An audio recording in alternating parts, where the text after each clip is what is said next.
जितने भी बच्चे यार ज्वाइन, ठीक है। चैट सेक्शन में आप लोग चतुर्भुज, एक एक चतुर्भुज का भी नाम लिखो, जो भी चतुर्भुज के नाम आपको पता हो। तो वर्ग यानी स्क्वायर के बारे में पढ़ाया गया, आयत यानी रेक्टेंगल के बारे में पढ़ाया गया, तीसरा समचतुर्भुज, है ना, समचतुर्भुज के बारे में पढ़ाया गया। समचतुर्भुज को इंग्लिश में क्या कहते हैं, रोम्बस, है ना।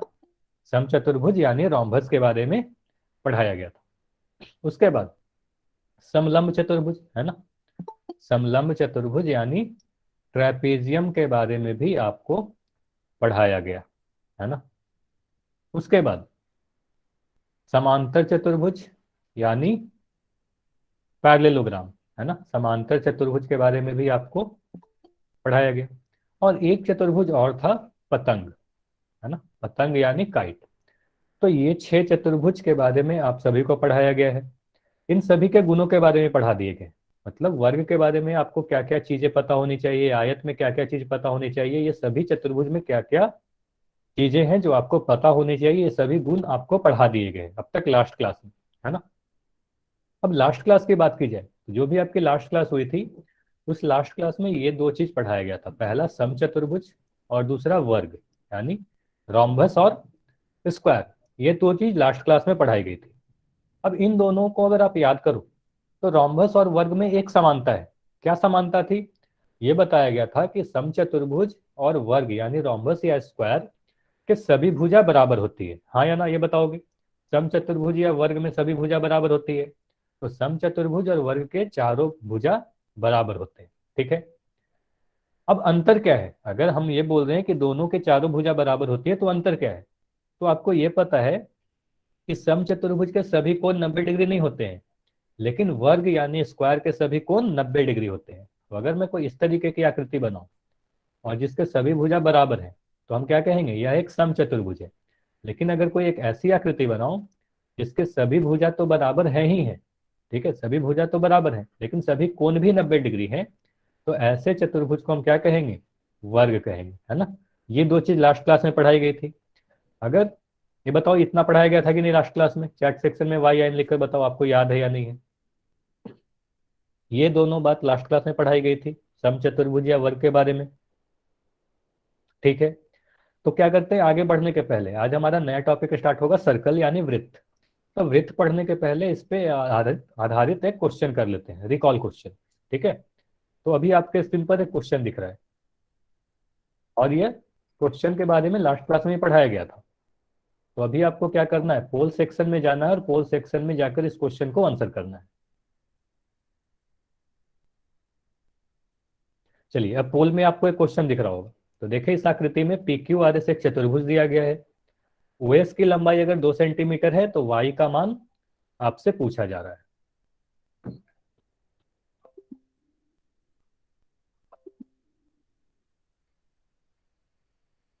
तो आपसे वाई का मान पूछा जा रहा है, वाई का मान बताएं।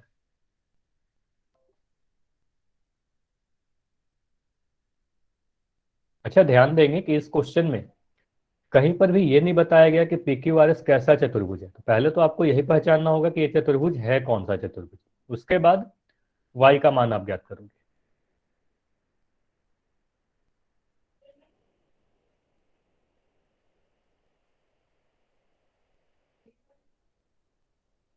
चलो, काफी कम बच्चों ने पोल में आंसर किया है, तो सभी लोग पोल में जाए और आंसर करें।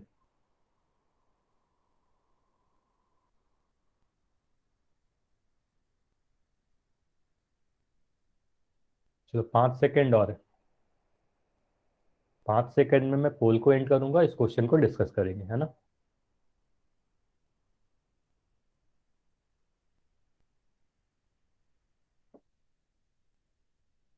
चलो, अब चैट ओपन है, अगर किसी वजह से आप पोल में आंसर नहीं कर पाए तो अब आप चैट में आंसर कर सकते हो। चलो, देखो, अगर इस क्वेश्चन की बात की जाए तो यहाँ पर कहीं भी ये नहीं बताया गया कि पी क्यू आर एस जो चतुर्भुज है यह कौन सा चतुर्भुज है ना। तो हमें यह दिख रहा है कि इस चतुर्भुज में सभी भुजा क्या है, आपस में बराबर है। अब याद करो कि अगर किसी चतुर्भुज के चारों भुजा बराबर होती है तो वो क्या हो सकती है, वो या तो वर्ग होगा या तो समचतुर्भुज यानी रोम्बस होगा, मतलब या तो स्क्वायर होगा या रोम्बस होगा, ठीक है। अब इसके कोण को देखो तो कोई भी कोण आपको 90 डिग्री का नहीं दिख रहा होगा, है ना, कोई भी कोण 90 डिग्री का नहीं दिख रहा। तो हम क्या कहेंगे, यह हमारा वर्ग नहीं हो सकता, क्योंकि वर्ग यानी स्क्वायर में सभी कोण 90 डिग्री के बराबर होते हैं। तो यह क्या हुआ, रोम्बस यानी समचतुर्भुज। तो पी क्यू आर एस क्या है, पी क्यू आर एस जो चतुर्भुज आपको दिख रहा है यह एक रोम्बस है, यानी वो समचतुर्भुज है। अब समचतुर्भुज में एक चीज आपको पढ़ाया गया था कि समचतुर्भुज के विकर्ण जो होते हैं यानी जो डायगोनल होते हैं, एक दूसरे को समद्विभाजित करते हैं, मतलब बराबर हिस्सों में बांटेंगे। तो हम क्या कर सकते हैं, ये जो आपका विकर्ण है वो क्यू एस है ना, क्यू एस में ओ एस और ओ क्यू की लंबाई बराबर होगी या नहीं होगी, आप ये बताओ, चैट में लिखकर बताओ। ओ एस और ओ क्यू की लंबाई बराबर होगी या नहीं होगी, तो कहोगे हाँ ओ एस और ओ क्यू की लंबाई बराबर होगी। मतलब सब समचतुर्भुज में उसके जो विकर्ण होते हैं, दोनों विकर्ण एक दूसरे को समद्विभाजित करते हैं। तो ओ एस की लंबाई आपको दी गई है 2 सेंटीमीटर, तो हम क्या कर सकते हैं, ओ क्यू की लंबाई भी 2 सेंटीमीटर होगी, यानी वाई की लंबाई जो वाई है, ओ क्यू जो वाई है, वाई की लंबाई भी 2 सेंटीमीटर होगी, क्योंकि ओ एस की लंबाई 2 सेंटीमीटर आपको दी गई है ना। तो इसका आंसर क्या होगा, ऑप्शन नंबर ए सही आंसर होगा। ये समझ में आया या नहीं आया, चैट में लिखकर बताओ, इसका आंसर 2 सेंटीमीटर क्यों हुआ, ये समझ में आया या नहीं आया, चैट में वाई एन लिखकर बताओ। ठीक है, अगर ये बात समझ में आ गई तो हम लोग क्या करते हैं, आज के पहला टॉपिक हमें आज क्या पढ़ना है, तो आज हमारा एक नया टॉपिक स्टार्ट होगा, वृत्त यानी सर्कल, है ना। अपने बुक में आप अगर देखो तो आपके बुक में 10th चैप्टर है ना, 9th क्लास का 10वां चैप्टर है, और ये काफी इंपॉर्टेंट है आपके लिए, ठीक है, काफी बड़ी सी चैप्टर है और आपके लिए काफी इंपॉर्टेंट है ना। चलिए, तो सबसे पहले हम देखेंगे सर्कल होता क्या है ना। सर्कल आप सभी को पता है, आप सभी ने वृत्त को देखा है, तो देखेंगे इसकी परिभाषा क्या है, डेफिनेशन क्या है, आप इसको डिफाइन कैसे करते हो गणित में, है ना। फिर कुछ कुछ टर्म्स है जैसे केंद्र, त्रिज्या, व्यास, जीवा, ये सारे चीज क्या होते हैं, एक एक करके हम लोग सभी के बारे में देखेंगे। इनमें क्या क्या इंपॉर्टेंट चीज है जो आपको पता होने चाहिए। तो इंग्लिश में भी आपको नाम पता होना चाहिए, केंद्र को इंग्लिश में सेंटर कहते हैं, त्रिज्या को रेडियस कहते हैं, व्यास को डायमीटर, और जीवा को कॉर्ड कहते हैं, है ना। ये सारे नाम आपको पता होने चाहिए हिंदी में भी और इंग्लिश में भी। तो चलिए सबसे पहले ये देखते हैं कि सर्कल या वृत्त आप डिफाइन कैसे करोगे। तो डेफिनेशन की अगर बात की जाए, परिभाषा की बात की जाए, तो क्या लिखा है, एक तल पर उन सभी बिंदुओं का समूह जो तल के एक स्थिर बिंदु से एक निश्चित दूरी पर स्थित हो, एक वृत्त कहलाता है। तो ये डेफिनेशन पढ़ के आपको लगा हो ये तो काफी कठिन है ना, ये डेफिनेशन पढ़ के आपको कुछ भी समझ में नहीं आया होगा। तो इसे हम लोग उदाहरण से समझेंगे, तभी आपको सारी चीजें समझ में आएंगी। तो देखो यहाँ पर आपके स्क्रीन पर कुछ बिंदु दिख रही होगी, अभी आपके स्क्रीन पर कुछ बिंदु दिख रही है। तो डेफिनेशन में एक स्थिर बिंदु की बात की गई है, देखो यहाँ पर लिखा गया है जो तल के एक स्थिर बिंदु से, तो स्थिर बिंदु कौन सा हुआ, मान लो एक बिंदु मैं यहाँ पर बना रहा हूँ, एक बिंदु अभी जो लाल कलर का आपको दिख रहा है ये वाला, है ना, इस बिंदु की बात मैं कर रहा हूँ, ठीक है, इस बिंदु की बात कर रहा हूँ। तो यह बिंदु से, अब देखो जो भी बिंदु पहले से बनाए गए थे, इन सभी की दूरी इस वाले बिंदु से बराबर है। मतलब अगर मैं यहां से इस बिंदु को ज्वाइन कर दूं, इस बिंदु को मिला दूं, तो अगर मैं कह रहा हूं इन दोनों बिंदु के बीच की दूरी 3 सेंटीमीटर है ना, तो बाकी जितने भी बिंदु यहाँ पर आपको दिख रहे होंगे सभी इस स्थिर बिंदु से निश्चित दूरी पर है ना। जितने भी बिंदु हैं सभी के सभी इस बिंदु से बराबर दूरी पर है। तो यहाँ पर जितने भी बिंदु दिख रहे हैं सभी 3 3 सेंटीमीटर की दूरी पर है। इस वाले बिंदु को क्या कहेंगे, इस वाले को हम स्थिर बिंदु कह रहे हैं अभी के लिए, है ना, इस वाले बिंदु को हम स्थिर बिंदु कह रहे हैं, ठीक है। तो इस स्थिर बिंदु से बाकी जितने भी बिंदु पहले से बनाए गए हैं ये सभी के सभी क्या है, बराबर दूरी पर है। तो ऐसे जितने भी बिंदु है उन सभी बिंदु को आप अगर मिला दो, तो इतने सारे बिंदु को अगर मैं मिला दूं, तो इन सभी बिंदु को मिलाने के बाद जो आकृति आपको बनते हुए दिख रही होगी, इसे ही हम लोग क्या कहते हैं, वृत्त कहते हैं, ठीक है। तो परिभाषा यही है।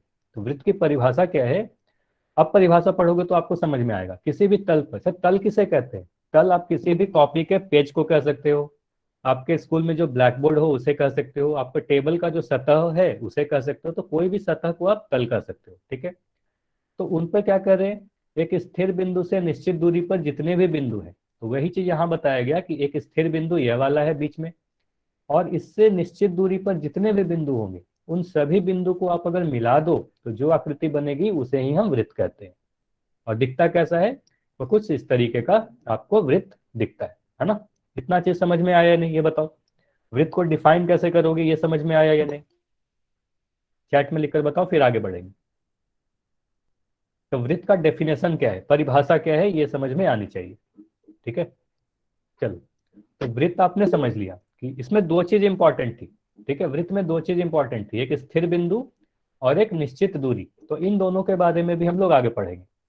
अभी के लिए आप देखो, आपके दैनिक जीवन में आप अपने आसपास वृत्त को कहाँ कहाँ देखते हो।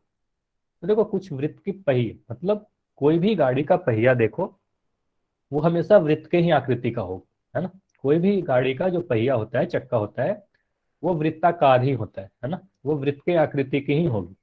ठीक है, पहिया को आप कह सकते हो या वृत्त के जैसा होता है। घड़ी को आप अगर देखो, तो घड़ी, ये तो नहीं मैं कह सकता कि सभी घड़ी वृत्त के ही आकृति की होती है, अलग अलग घड़ी अलग अलग आकृति की हो सकती है। लेकिन इस चित्र में जो उदाहरण दिया गया है, यह घड़ी किस आकृति की है। अगर मैं आपसे पूछूं कि ये जो घड़ी है इसकी आकृति क्या है, तो आप बोलोगे यह एक वृत्त के आकृति का घड़ी है ना। यह आपको क्या दिख रहा है, यह आपको एक पिज्जा दिख रहा है ना। तो यह आपको पिज्जा दिख रहा है, तो पिज्जा भी कैसा होता है, एक वृत्त के आकृति का होता है, सर्कुलर होता है, सर्किल के जैसा होता है। चलिए, अब आप लोग चैट में ये लिख कर बताओ, पहिया, घड़ी और पिज्जा, इसको छोड़कर और कोई उदाहरण आप बता सकते हो क्या, चैट में लिख के बताओ। इसके अलावा, अच्छा माइक बंद रखें, जिसका भी माइक ऑन है माइक बंद रखेंगे। हाँ, चूड़ी, बैंगल्स, जिनका भी अंदर आंसर है बैंगल्स, बिल्कुल सही। चूड़ी को हम कह सकते हैं कि चूड़ी जो होता है वो वृत्ताकार होता है, यानी वृत्त की आकृति की होती है। और बताइए, प्लेट, हाँ प्लेट को भी हम कह सकते हैं, प्लेट जो होता है वृत्त की आकृति का होता है ना। और बताएंगे, तो आप दैनिक जीवन में काफी चीजें देख सकते हो जो आपके वृत्त के आकृति के, रोटी कह सकते हो, जो आप सिक्का देखते हो, है ना, सिक्का जो देखते हो, क्वाइन, वो सभी क्या है, वृत्त के आकृति की है। तो काफी सारी चीजें जो आपको दैनिक जीवन में दिखेंगी वो वृत्त के आकृति की ही मिलती है। ठीक है, चलो। तो अब हम लोग ये तो दैनिक जीवन में देख लिए, वृत्त हमारे आसपास काफी जगह पर है ना। तो अब देखते हैं हमें और क्या क्या टर्म्स पता होने चाहिए वृत्त में। तो अभी अभी आपको ये बता, आप देखते हैं वृत्त का केंद्र क्या है। ठीक है ना, वृत्त का केंद्र, हाँ रिंग को भी कह सकते हैं। चलिए अब स्क्रीन पर देखेंगे, अब कोई चैट में कुछ नहीं लिखेगा। अब स्क्रीन पर माइक ऑन है तो माइक अपना बंद कर देंगे, कोई भी अपना माइक ऑन नहीं रखेगा। चलिए, तो वृत्त का केंद्र यानी सेंटर ऑफ सर्कल किसे कहेंगे। तो क्या लिखा गया है? वृत्त पर स्थित सभी बिंदु जिस स्थिर बिंदु से निश्चित दूरी पर है वह वृत्त का केंद्र यानी सेंटर कहलाता है। तो इसका मतलब क्या हुआ, अगर मैं कोई एक वृत्त बनाऊं, ठीक है, अगर मैं कोई एक वृत्त बनाऊं, तो आपको पता है यह वृत्त जो है काफी सारे बिंदुओं से मिलकर बना होगा, है ना। इस वृत्त पर काफी सारे बिंदु होंगे, ठीक है, ये आपको पता है। इस वृत्त पर काफी सारे अनंत बिंदुएं होंगे। ठीक है, अब यहां पर आपको ये सोचना है कि ये सारे बिंदु जो हैं, जिस भी बिंदु से एक निश्चित दूरी पर है, अभी आपको एक स्थिर बिंदु के बारे में पढ़ाया गया था जब मैं वृत्त का डेफिनेशन पढ़ा रहा था।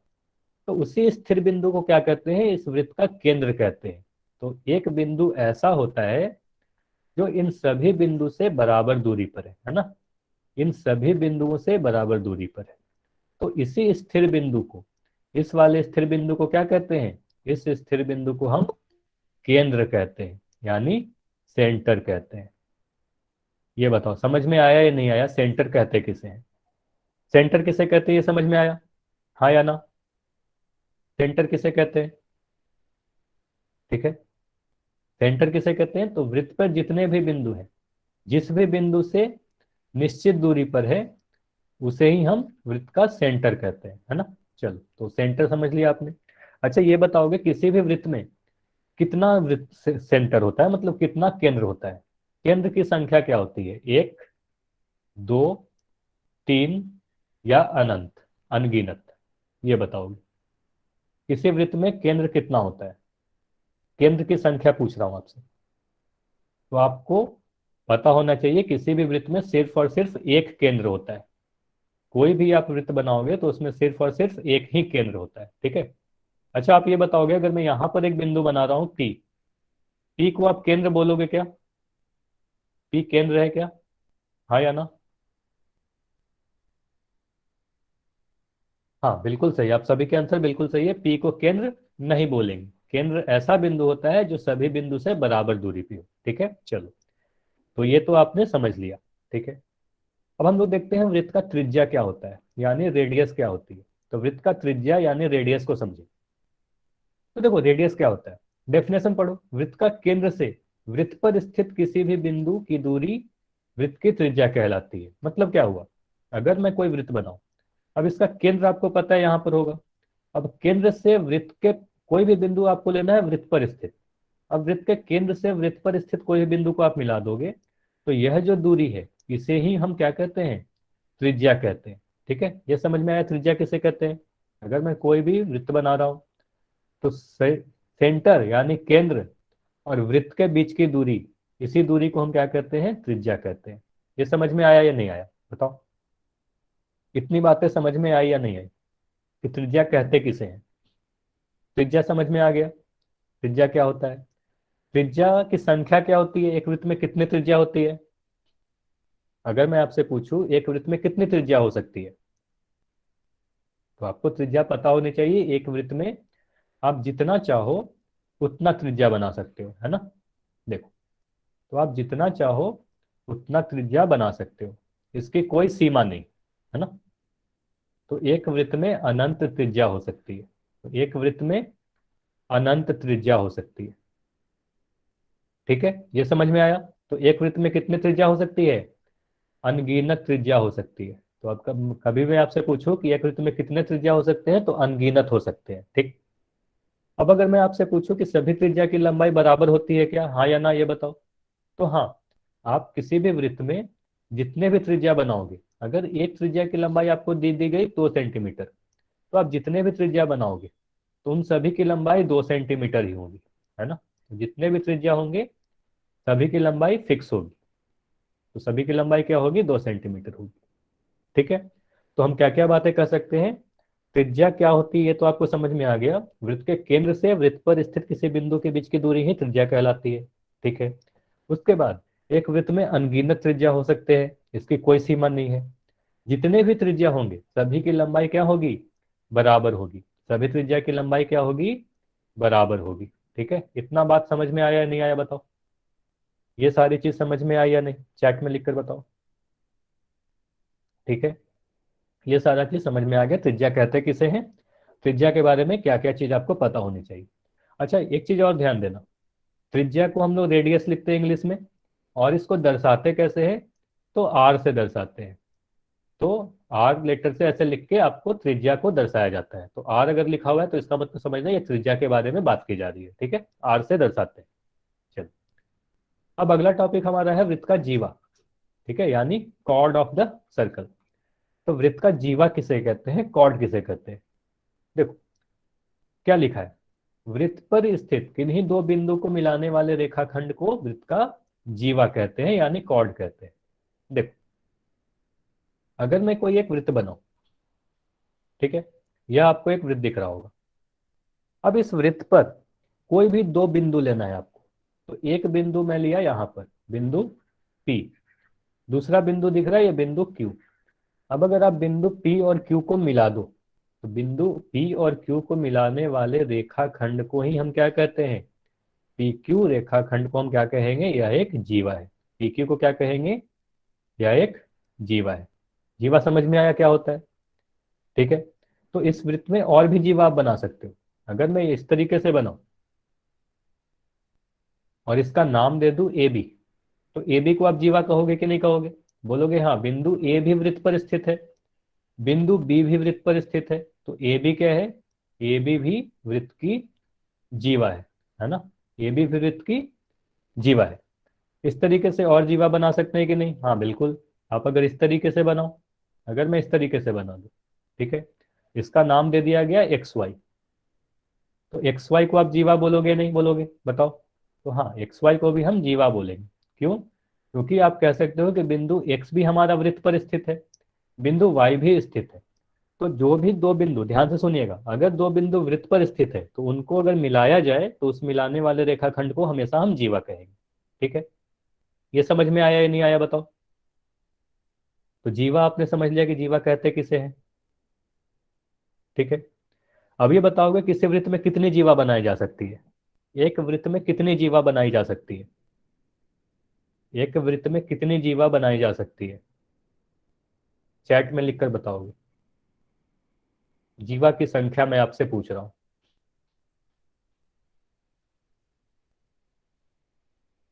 अच्छा, सभी लोग चैट में लिखेंगे, सिर्फ एक बच्चे का आंसर आया है अब तक, विनीत का। हाँ, अनंत जीवा बनाए जा सकते हैं जिसकी कोई सीमा नहीं है। यही मैं आपको अभी बता रहा था कि एक वृत्त में आप जितना चाहो उतनी जीवाएं बना सकते हो, है ना। चलो, अब ये बताओगे अगर मैं कुछ इस तरीके से बनाऊं, इस वाले लाइन को आप जीवा बोलोगे क्या, हाँ या ना। अगर मैं ए बी बना रहा हूं तो ए बी को आप जीवा बोलोगे या नहीं बोलोगे। ए बी हमारा जीवा है या नहीं है, यस या नो। तो ए बी को जीवा नहीं बोलेंगे, ध्यान से सुनिएगा, ये इंपॉर्टेंट है। तो आपको दिख रहा है बिंदु ए जो है यह वृत्त पर स्थित नहीं है। बिंदु ए वृत्त पर स्थित है क्या, नहीं, बिंदु ए वृत्त पर स्थित नहीं। बिंदु बी भी वृत्त पर स्थित नहीं है। तो बिंदु ए और बी वृत्त पर स्थित नहीं है तो ए बी को हम जीवा नहीं बोलेंगे, यह जीवा नहीं है ना। ये समझ में आया कि ए बी को जीवा नहीं बोलेंगे। ठीक है, तो जीवा कब होगा, अगर कोई दो बिंदु वृत्त पर ही स्थित हो, तभी हम इसे क्या कहेंगे, जीवा कहेंगे। अगर मैं यहाँ पर पी क्यू बनाऊं तो आपको दिख रहा है बिंदु P भी वृत्त पर स्थित है, बिंदु Q भी वृत्त पर स्थित है, तो PQ को क्या कहेंगे, PQ हमारा वृत्त का जीवा कहलाएगा। ठीक है, ये समझ में आया या नहीं आया, जल्दी से बताओगे चैट में कि जीवा कौन सा नहीं होगा और कौन सा जीवा होगा। तो दोनों ही बिंदु क्या है, वृत्त पर स्थित होने चाहिए, तभी जाकर हम उसे वृत्त की जीवा कहेंगे। चलो, अगर जीवा समझ में आ गया तो अगला टॉपिक है हमारा वृत्त का व्यास। ठीक है, वृत्त का व्यास। व्यास को क्या कहते हैं हिंदी इंग्लिश में, डायमीटर। और डायमीटर इंग्लिश में कहते हैं और इसे दर्शाते डी से है। ठीक है, कैपिटल डी से भी दर्शाते हैं और कई बार स्मॉल डी से भी दर्शाते हैं। कैपिटल डी या स्मॉल डी से कई बार दर्शाते हैं। ठीक है, तो डायमीटर को डी से दर्शाते हैं। अब डायमीटर होता क्या है, देखो वह जीवा, देखो जीव, डायमीटर के बारे में ध्यान देना, दो चीज आपको इंपॉर्टेंट है, दो चीज ध्यान रहना चाहिए। तो वह जीवा जो वृत्त के केंद्र से होकर गुजरे। अच्छा, मैं एक अगर वृत्त बनाऊं, इस तरीके से वृत्त बनाया, अब इसका केंद्र यहाँ पर है, तो इस वाले का तो आप जीवा बोल रहे हो। ठीक है, इसे अगर मैं ए बी नाम दूं तो इसे आप कहोगे कि ए बी तो हमारा जीवा है।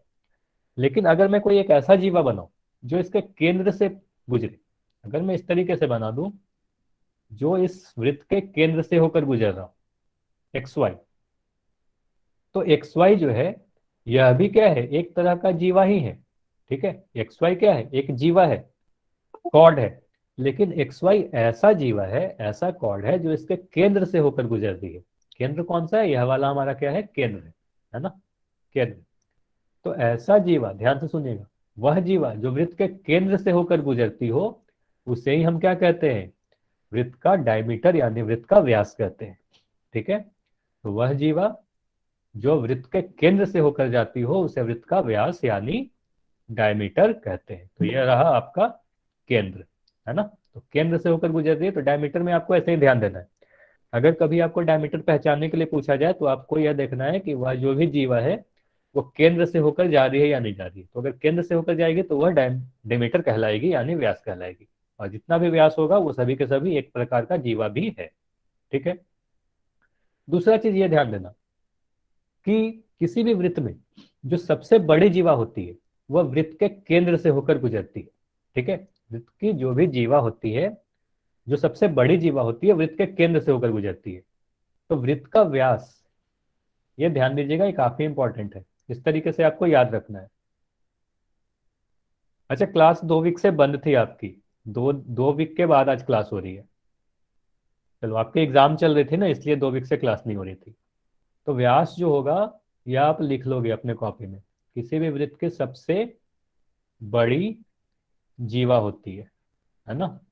ये अपने कॉपी में लिख लोगे, ये काफी इंपॉर्टेंट है। ठीक है, तो आपको यह ध्यान रखना है कि किसी भी वृत्त में केंद्र से होकर जाने वाली जीवा को व्यास कहते हैं। वह व्यास जो है वृत्त की सबसे बड़ी जीवा होती है। वृत्त का व्यास के बारे में आप क्या बोलोगे? किसी भी वृत्त की सबसे बड़ी जीवा वृत्त के केंद्र से होकर जाएगी। ध्यान से सुनना क्या बोल रहा हूं। वृत्त के में जो सबसे बड़ी जीवा होगी वो वृत्त के केंद्र से होकर जाएगी और उसे ही हम वृत्त का व्यास कहते हैं। ठीक है, इतना समझ में आया या नहीं? चैट में लिखकर बताओ, ये सारी बात समझ में आई या नहीं, कि व्यास कहते किसे हैं? वृत्त के केंद्र से होकर जाएगी, सबसे बड़ी जीवा होगी। ठीक है। अच्छा, अब ये बताओगे कि वृत्त के कितने व्यास हो सकते हैं? अगर मैं इस वृत्त में व्यास बनाना चाहूं तो वृत्त में कितने व्यास बना सकते हैं? एक व्यास बना सकते हैं, दो व्यास बना सकते हैं, तीन व्यास बना सकते हैं, या अनंत बना सकते हैं?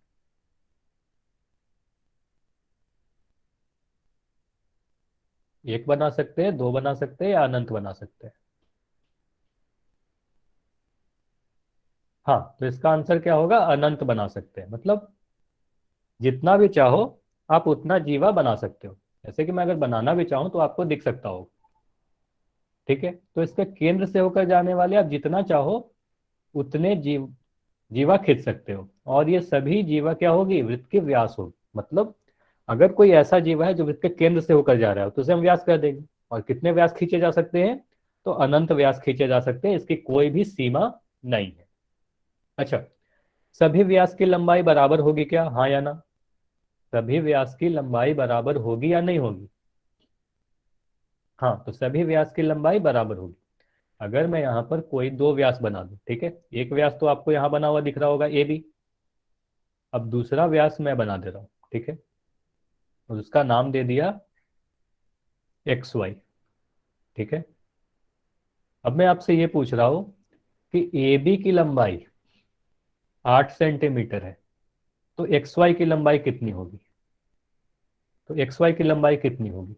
अगर ए बी की लंबाई 8 सेंटीमीटर है तो एक्स वाई की लंबाई कितनी होगी?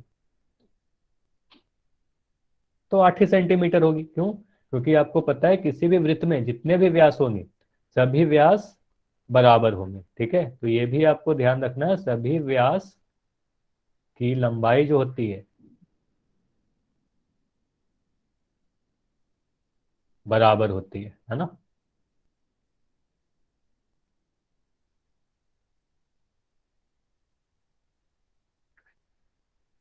तो किसी भी वृत्त में उसके सभी व्यास की लंबाई बराबर होती है। ठीक है, तो यहाँ पर आप अनंत व्यास तो बना सकते हो, जितना चाहो उतना व्यास बना सकते हो, लेकिन सभी व्यास की जो लंबाई होगी वो बिल्कुल बराबर होगी। ठीक है, चलो, तो ये तो आपने समझ लिया।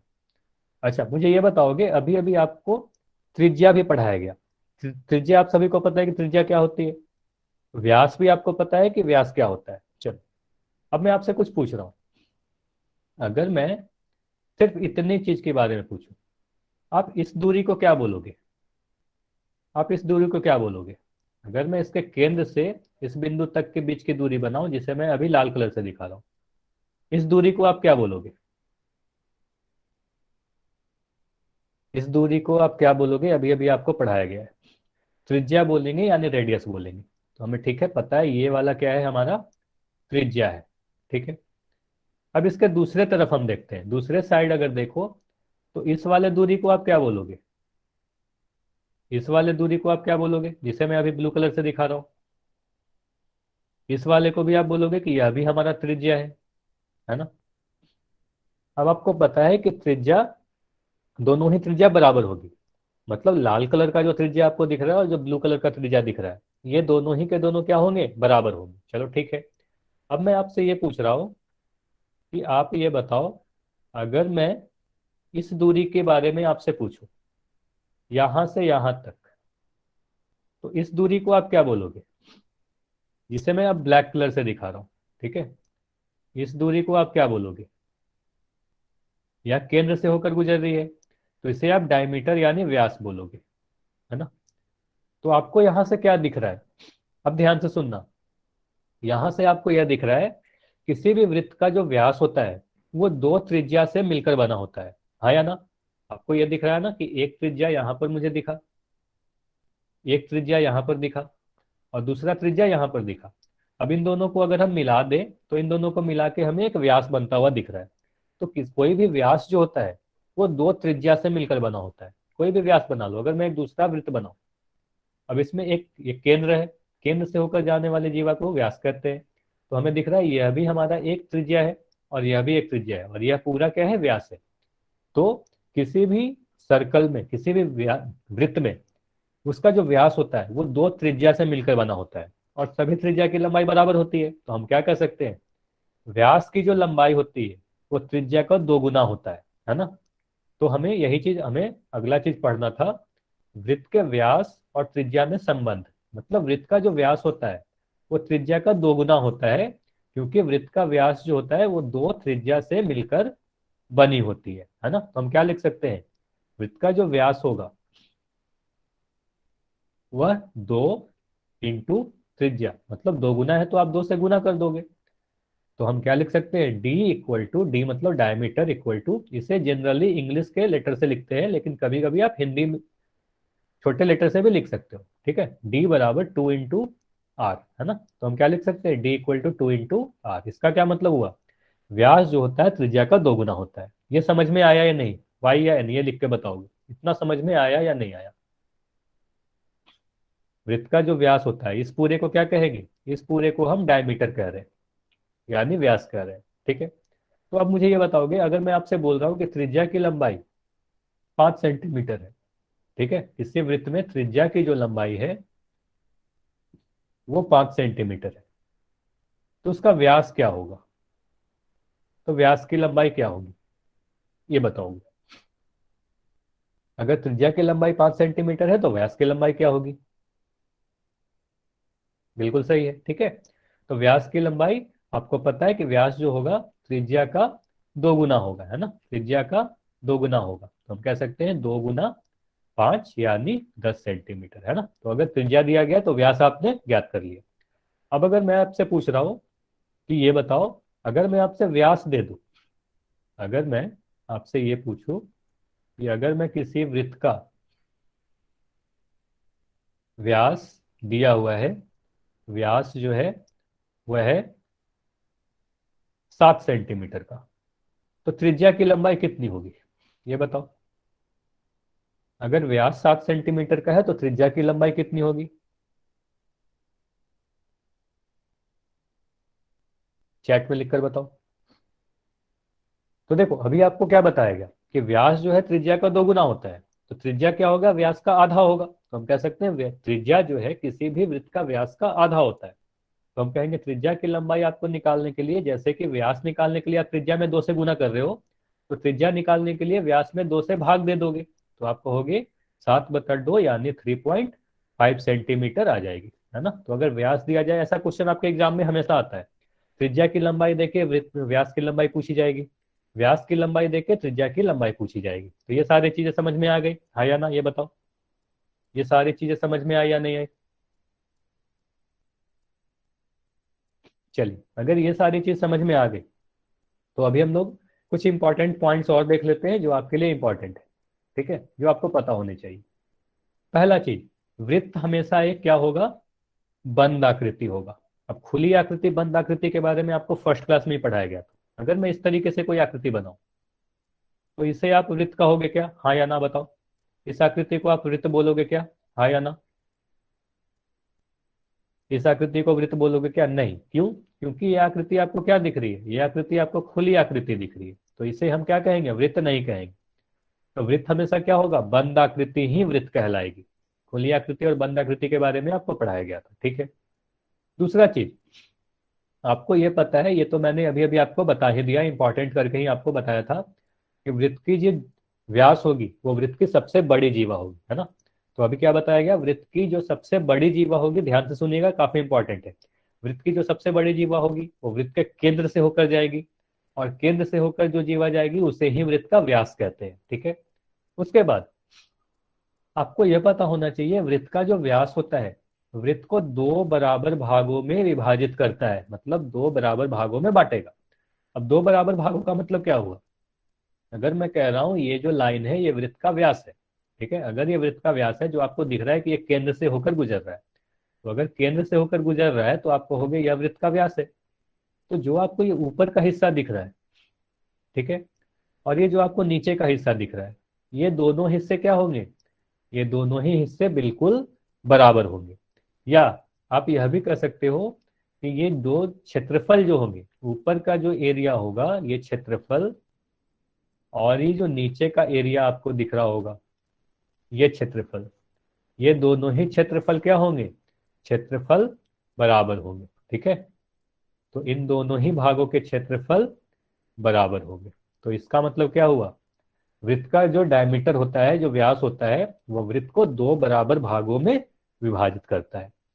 अब बताओ कि अब तक आज के क्लास में जो भी चीज पढ़ाई गई, यहां तक सारी चीज समझ में आई या नहीं आई? अब अगर कोई भी डाउट हो तो आप अभी पूछ सकते हो, इसके बाद हम लोग कुछ क्वेश्चन करेंगे। वाई या एन लिखकर बताओ। अगर समझ में आ गई है तो वाई लिखोगे, अदरवाइज आप एन लिख के भी अपना डाउट पूछ सकते हो। चलो ठीक है, अगर सारी चीज समझ में आ गई तब ध्यान से सुनो। अभी एक एक करके कुछ क्वेश्चन आपके स्क्रीन पर दिखेंगे, ठीक है, और ये क्वेश्चन काफी आसान है, बस आपको पहचानना है। ठीक है, तो पहला क्वेश्चन आपके स्क्रीन पर है। चैट पोल सेक्शन में जाएंगे और पोल सेक्शन में आंसर करेंगे।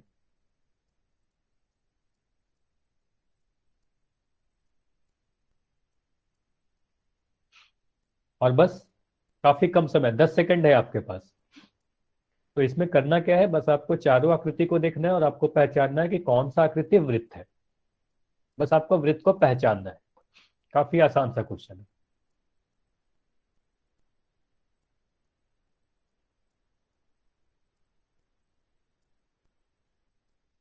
अच्छा, चैट में कोई नहीं लिखेगा।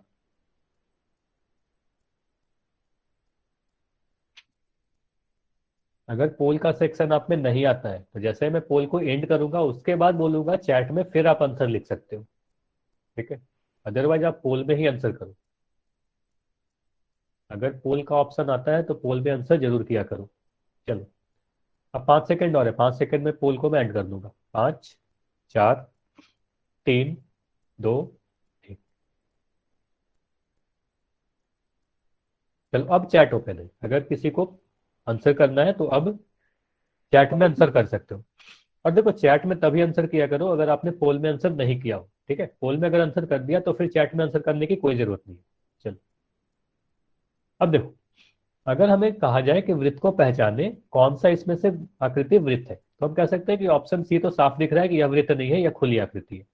ऑप्शन डी भी वृत्त नहीं है, इसे भी हम कहेंगे या तो हमारा वृत्त नहीं है। ये दोनों तो साफ है कि सी और डी तो नहीं होगा। अब हम कह सकते हैं कि ऑप्शन ए और बी, ये दोनों में से कोई एक वृत्त है। तो हमें ये भी दिख रहा है कि ऑप्शन बी वाला जो आकृति है यह तो वृत्त है ही है ना, यह तो वृत्त है। क्यों? क्योंकि हमें दिख रहा है कि अगर मैं यहाँ पर केंद्र बनाऊं तो इसके सभी बिंदु जो है इस केंद्र से बिल्कुल बराबर दूरी पर है ना, तो इसे हम वृत्त कहेंगे। ठीक है, अब इस आकृति को आप देखो, तो इस आकृति को आप वृत्त क्यों नहीं कहेंगे? हम कहेंगे यह वृत्त नहीं है, यह वाला जो आकृति है यह वृत्त नहीं है।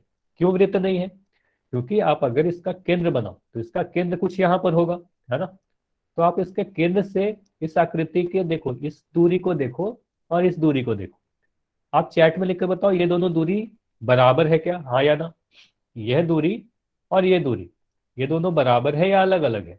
जिसे मैं अभी ब्लू कलर से और लाल कलर से बनाया हूं, तो अलग अलग है। तो हम कह सकते हैं ये दोनों दूरी अलग अलग है, इसलिए हमारा यह वृत्त नहीं होगा। वृत्त के बारे में आपको क्या पढ़ाया गया कि इसके केंद्र से वृत्त पर के स्थित सभी बिंदु की दूरी बराबर होनी चाहिए, है ना। जबकि इस वाले में ऐसा नहीं हो रहा है, तो हमारा ए भी आंसर नहीं हो सकता। हमारा ऑप्शन बी इस क्वेश्चन का सही आंसर होगा कि ऑप्शन बी जो है यह एक वृत्त है ना। तो ये सारे आंसर गलत थे, ये हमारा सही आंसर था। यह तो काफी आसान सा क्वेश्चन था, आप सभी के आंसर सही भी थे। चलिए, तो अगले क्वेश्चन में आपको केंद्र को बताना है कि इसमें कौन सा बिंदु केंद्र है। ये सभी बिंदु देखो, यहाँ पर है बिंदु ए, यह बिंदु बी है, यह बिंदु सी है और यह बिंदु डी है ना। तो आपको केंद्र को पहचानना है। अभी के लिए मैं चैट बंद कर रहा हूँ और पोल सेक्शन में एक क्वेश्चन आपको अभी दिखेगा। चलो, अब पोल में क्वेश्चन दिख रहा होगा, तो आप यह पहचानो कि यहाँ पर कौन सा इस वृत्त का केंद्र है। चलो 5 सेकंड और है, ये सारे क्वेश्चन काफी आसान है, जल्दी जल्दी से करेंगे। 5 सेकंड और है आपके पास। 5, 4, 3, 2, 1।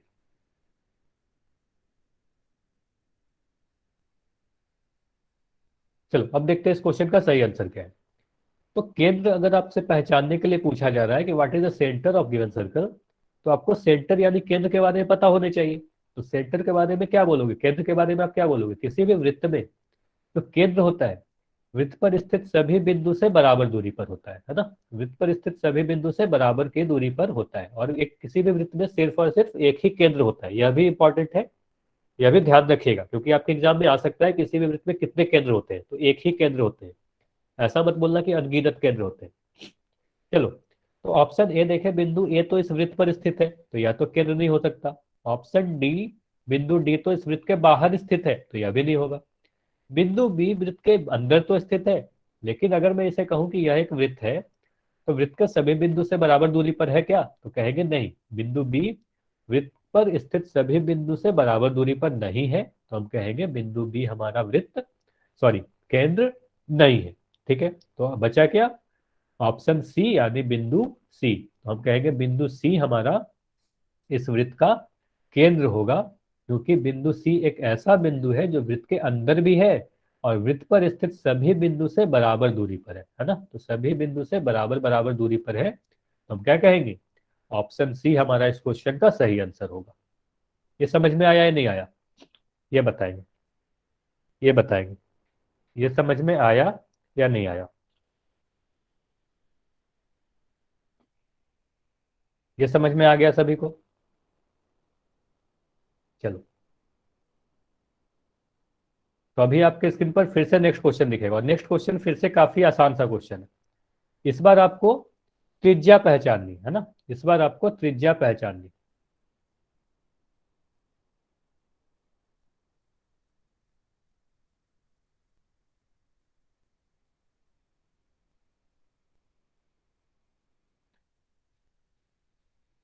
तो इस क्वेश्चन में आपको क्या करना है, देखो कि इसमें से कौन सा त्रिज्या है इस वृत्त में। त्रिज्या यानी रेडियस को पहचानना है आप।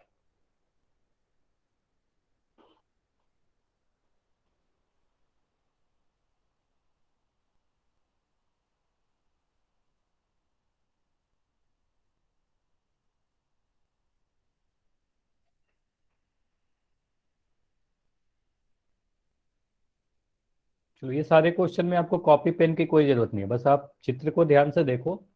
अगर आपने ध्यान से सुना होगा तो बस आप आंसर कर पाओगे। काफी आसान क्वेश्चन।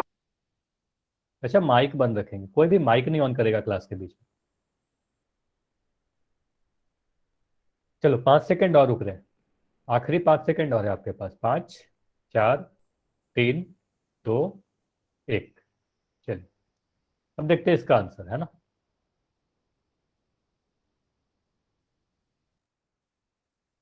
देखो, अगर आपको त्रिज्या पहचानना है तो सबसे पहले त्रिज्या पता होने चाहिए कि त्रिज्या होती क्या है। तो सबसे पहले मैं त्रिज्या एक बार रिवाइज करवा दे रहा हूँ।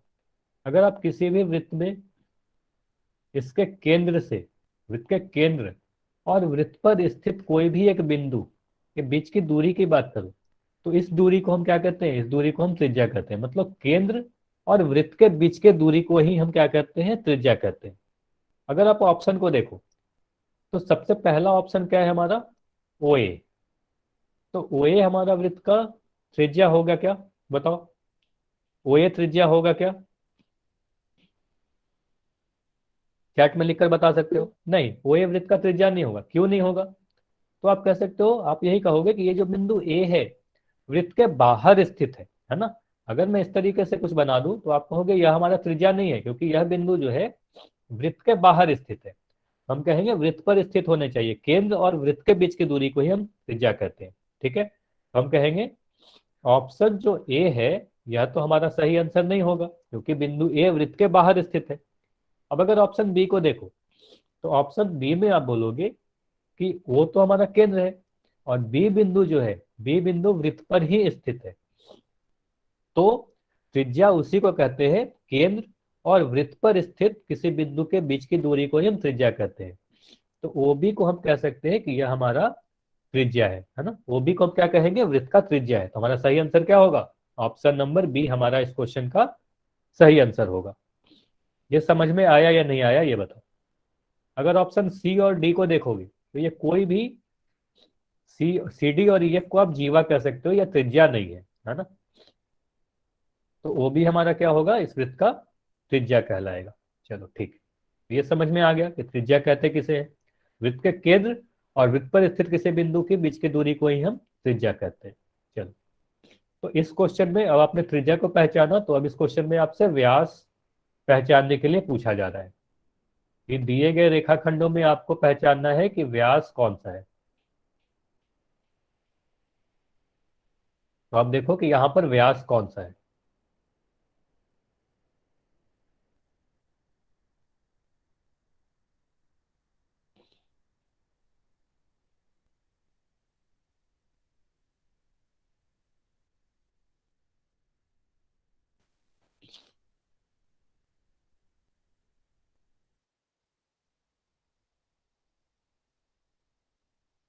तो आप चारों चारों ऑप्शन को देखो और देखो वृत्त का व्यास कौन सा है। काफी आसान ये सारे क्वेश्चन है।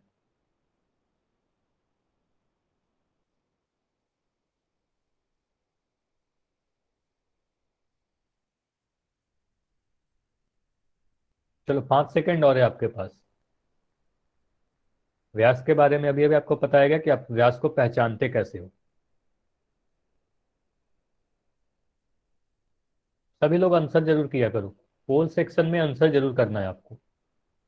चलो अब मैं पोल को एंड कर रहा हूँ, 5 सेकंड और है, 5, 4, 3, 2, 1।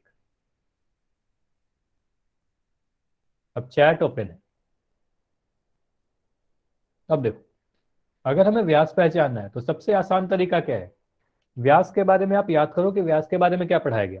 तो व्यास आपको ऐसे ही पता चलेगा, वह जीवा, जब भी आपको व्यास बोलो तो आपको ऐसे ही बोलना है, व्यास वह जीवा होती है जो वृत्त के केंद्र से होकर गुजरती है। तो सबसे आसान तरीका है, आप देखो यहाँ पर कौन से रेखाखंड ऐसी है जो वृत्त के केंद्र से होकर गुजरती है। तो केंद्र कौन सा है, तो सबसे पहले आप देखो कि ये बिंदु ओ जो है इस वृत्त का केंद्र है ना। यह बिंदु ए ओ जो है ये इस वृत्त का केंद्र है। अब केंद्र से होकर गुजरने वाली कौन सा रेखाखंड है, तो आपको साफ दिख रहा है यह रेखाखंड ए बी। तो रेखाखंड ए बी जो है, ए बी इस वृत्त के केंद्र से होकर गुजर रही है। तो रेखाखंड ए बी जो है इस वृत्त के केंद्र से गुजर रही है। और ए बी क्या है, एक ऐसी जीवा है, ध्यान से सुनना, ए बी एक ऐसी जीवा है जो इस वृत्त के केंद्र से होकर गुजर रही है। ये सबसे बड़ी जीवा होगी, इसलिए इसे हम वृत्त का व्यास कहेंगे। अब सी डी को देखो और ई एफ को देखो, तो सी डी और ई एफ को क्या बोलोगे, ये दोनों कोई भी रेखाखंड वृत्त के केंद्र से होकर नहीं गुजर रही है, तो इसलिए हम इसे वृत्त की जीवा नहीं कहेंगे। हमारा आंसर क्या होगा, ऑप्शन नंबर डी इस क्वेश्चन का सही आंसर होगा, ऑप्शन नंबर डी। अच्छा भारती, आपका आंसर ए क्यों है, ऑप्शन ए क्यों है, सी डी को हम वृत्त का व्यास क्यों कहेंगे। चलो ठीक है, आपका आंसर को मैं देखता हूं। आप कह रहे हो सी डी हमारा आंसर होगा। तो अगर मैं सी डी को देखूं, तो भारती आप ये बताओ, सी डी क्या वृत्त के केंद्र से होकर जा रहा है। आप चैट में लिखकर बताओ, सी डी क्या वृत्त के केंद्र से होकर जा रहा है, हाँ या ना। चैट में लिखकर बताओ। तो हमें दिख रहा है सी डी वृत्त के केंद्र से होकर नहीं गुजर रहा। तो सी डी अगर केंद्र से होकर नहीं गुजर रहा तो इसे हम वृत्त का व्यास नहीं कहेंगे, है ना। तो हम क्या कहेंगे, ये हमारा आंसर नहीं होगा, ए बी सी कुछ में हमारा आंसर नहीं होगा। हमारा आंसर ऑप्शन नंबर डी सही आंसर होगा, है ना। चलो ठीक है, हाँ तो अब आपको समझ में आया या नहीं, चैट में आप लिख के बताओ, है ना। अब समझ में आ गया। चलो ठीक, अब समझ में आ गया तो अच्छी बात है। तो आंसर डी हमारा सही आंसर होगा, जो वृत्त के केंद्र से होकर जाएगा उसे ही हम वृत्त का व्यास कहेंगे। चलो, और वो जीवा होनी चाहिए। चलो, अब देखो इस क्वेश्चन में आपको दिए गए वृत्त की जीवा पहचाननी है। अब इस बार आपको क्या पहचानना है, वृत्त का जीवा पहचानना है। तो फिर से पोल सेक्शन में जाए, पोल सेक्शन में ही जाकर आंसर करेंगे।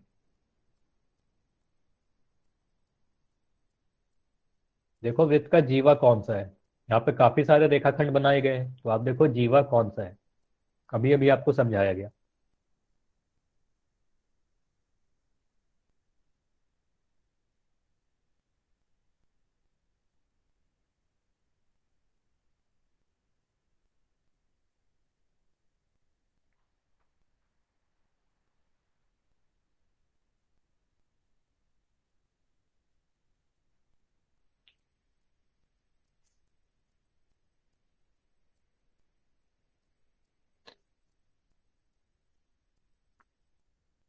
अच्छा, काफी कम आंसर है, ऐसा क्यों? इस क्वेश्चन में काफी कम आंसर है, सभी लोग पोल सेक्शन में जाकर आंसर करो, काफी आसान सा क्वेश्चन। अगर आपने जीवा के बारे में ध्यान से सुना है तो आप काफी आसानी से आंसर कर पाओगे। देखो, सी डी जीवा है क्या, ओ बी जीवा है, पी क्यू या ई एफ, कौन सा ऑप्शन ऐसा है जो एक जीवा को दर्शा रहा है? अभी भी काफी बच्चों ने आंसर नहीं किया।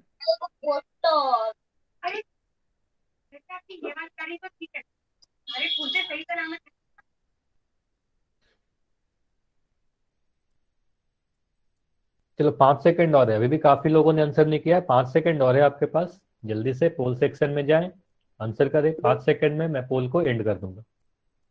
5 सेकंड में पोल को मैं एंड करूंगा, उसके बाद इस क्वेश्चन को डिस्कस करेंगे। 5, 4, 3, 2, 1। चलिए।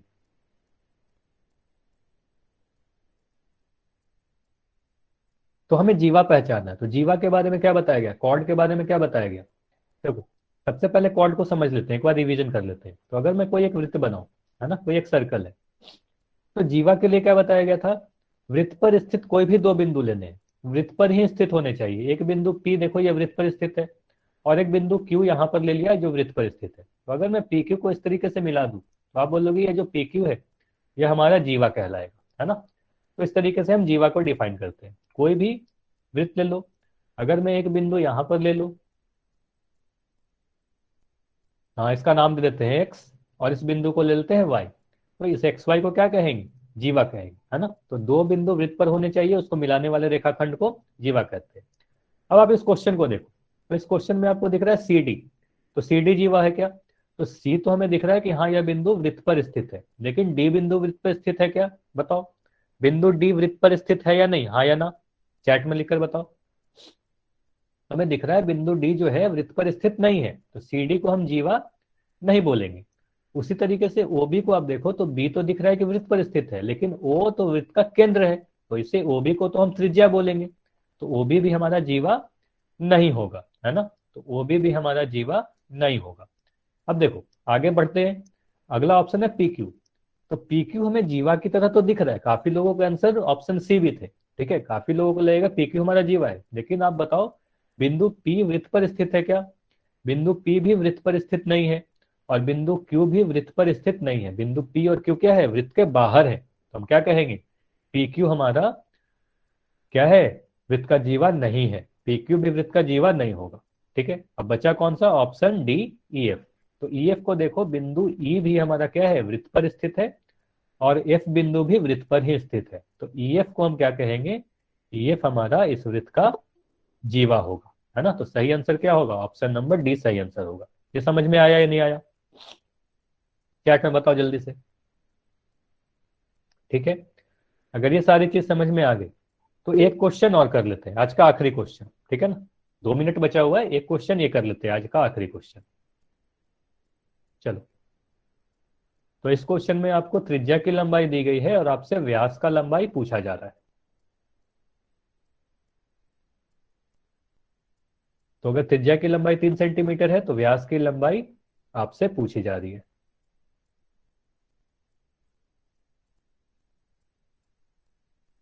इसके बाद होमवर्क नोट करेंगे, उसके बाद क्लास लेफ्ट करके जाएंगे, अभी कोई क्लास नहीं लेफ्ट करेगा, पहले इस क्वेश्चन को सोल्व करेंगे। त्रिज्या 3 सेंटीमीटर है तो व्यास की लंबाई क्या होगी? जल्दी जल्दी कैलकुलेट करें और आंसर बताएं। अभी अभी आपको वृत्त का व्यास और वृत्त का त्रिज्या में संबंध पढ़ाया गया था, तो देखो क्या आपको पढ़ाया गया।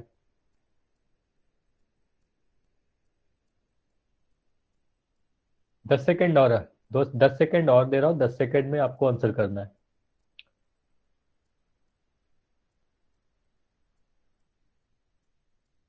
देखो, अगर त्रिज्या 3 सेंटीमीटर है तो व्यास की लंबाई क्या होगी? 5 सेकेंड और है, 5 सेकेंड में पोल को मैं एंड कर दूंगा। 5, 4, 3, 2, 1। चलिए, अब देखते हैं। देखो, अभी अभी आपको पढ़ाया गया कि वृत्त का जो व्यास होता है वो त्रिज्या का 2 गुना होता है। अभी एक संबंध पढ़ाया गया था ना, तो वृत्त का जो व्यास होता है त्रिज्या का 2 गुना होता है। आप बताए थे आपको कि व्यास जो होता है दो त्रिज्या से मिलकर बनी होती है। हम क्या कहेंगे? व्यास बराबर आपको एक रिलेशन अभी अभी आपको पढ़ाया गया था, व्यास बराबर 2 इंटू त्रिज्या, है ना, ये आप अभी आपको पढ़ाया गया था। यानी हम लिख सकते हैं डी बराबर 2 इंटू आर, जहां पर आर क्या है, त्रिज्या, और डी डायमीटर यानी व्यास। तो हम लिख सकते हैं 2 इंटू त्रिज्या की लंबाई कितनी दी गई है, 3 सेंटीमीटर दी गई है, तो 3, यहां से क्या आ जाएगा, 6 सेंटीमीटर, है ना। तो हमारा सही आंसर क्या होगा, ऑप्शन नंबर सी होगा, है ना। तो कभी भी आपको त्रिज्या दी जाएगी तो डायमीटर निकालने के लिए, व्यास निकालने के लिए आप क्या करोगे, 2 से गुना कर दोगे, तो 2 से गुना कर दोगे तो व्यास का लंबाई आ जाएगा। और अगर कभी व्यास की लंबाई दी जाए, त्रिज्या पूछी जाए, तो 2 से भाग दे दोगे। ऐसे ध्यान रखना कि त्रिज्या को 2 गुना कर देंगे व्यास आ जाएगा, व्यास को आधा कर देंगे तो त्रिज्या आ जाएगा। चलो, ये सारे क्वेश्चन समझ में आए या नहीं आए, ये बताओगे, सारी चीज समझ में आई या नहीं आई, चैट में लिखकर बताओगे। अब अगर कोई भी डाउट हो तो आप पूछ सकते हो, उसके पहले ही होमवर्क नोट कर लो, उसके पहले आप लोग ये होमवर्क नोट कर लो, इसके स्क्रीनशॉट ले लेंगे। तो ये सारे एक्सरसाइज सोल्व करने हैं, ये वाले एक्सरसाइज को छोड़कर 4.1 4.2 आपको छोड़ देना है। बाकी जितने भी एक्सरसाइज आपको दिख रहे हैं 1.1 1.2 2.1 3.1 3.2, और यहाँ पर पेज नंबर लिखा हुआ है, यहाँ क्वेश्चन नंबर लिखा हुआ है ना, तो ये सारे क्वेश्चन आपको सोल्व करना है।